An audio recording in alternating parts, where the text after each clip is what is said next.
What's up, guys? If you're using a low-budget device and you still want to enjoy PS2 games without lag, this video is for you.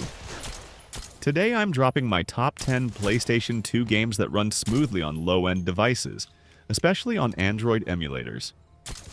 No heavy stress, no overheating, just clean gameplay. Let's go. TimeSplitters 2 is one of the best optimized shooting games on the PlayStation 2. The game uses simple but clean graphics, which makes it perfect for low-budget devices. Gameplay is very fast-paced with smooth movement and responsive controls. You get story missions, arcade mode, and split-screen multiplayer, all running without heavy lag. Because it's not graphics-intensive, emulators handle it very well. If you're looking for a fun FPS that runs smooth on low-end devices, TimeSplitters 2 is a solid choice. TimeSplitters. Future Perfect improves on everything from TimeSplitters 2 while still staying lightweight. The shooting feels smoother, the story is more engaging, and the performance is still very stable. Even on low-budget devices, you can get playable frame rates with little tweaking.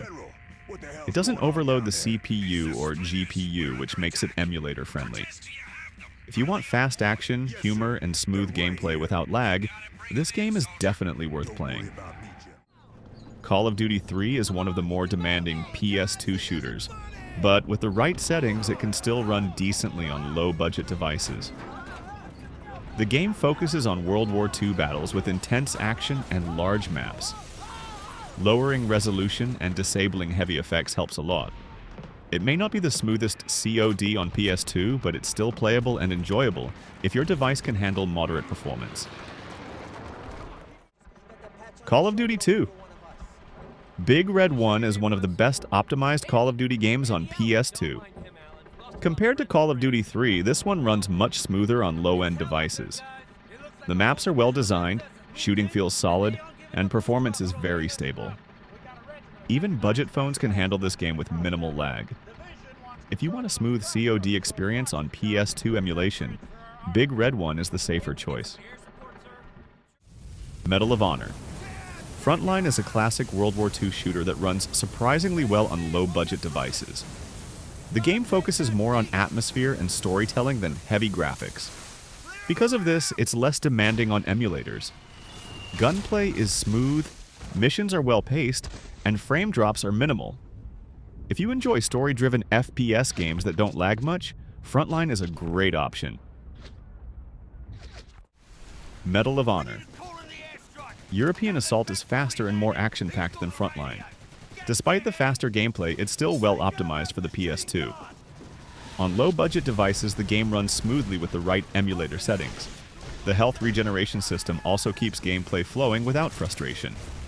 It's a solid choice for players who want non-stop shooting without lag issues. Medal of Honor. Rising Sun takes the series to the Pacific theater of World War II.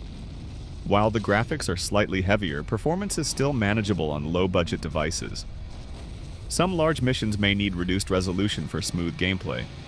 Overall, it's playable and enjoyable if you fine-tune your settings. It's not the smoothest Medal of Honor, but still worth trying. Red Faction 2 is a fast-paced sci-fi shooter that runs very well on low-end devices. The game uses simple environments and controlled action scenes, which helps performance. Even on budget phones, you can expect stable frame rates. Shooting is smooth, controls are responsive, and loading times are short. If you want a shooter that just works without stress, Red Faction 2 is a great pick.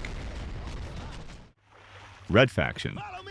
Guerrilla on PS2 is impressive but more demanding than Red Faction 2. The destruction physics can cause performance drops on low-budget devices. However, with reduced resolution and settings, it's still playable. The open-world gameplay and destructible environments make it unique. It may not be perfectly smooth, but it's one of the most ambitious PS2 shooters you can try. Conflict. Vietcong is a tactical military shooter that runs well on low-budget devices. The game focuses on squad-based combat rather than heavy graphics. Because of this, performance is usually stable with minimal lag. Missions are slower and more strategic, which also helps frame rates. If you enjoy tactical shooters that don't stress your device, this is a solid choice. So that's my top 10 PS2 games to play on low-budget devices without lag. If this video helped you, don't forget to like, comment, and subscribe. Let me know which one you're playing or if you want part 2. See you in the next one.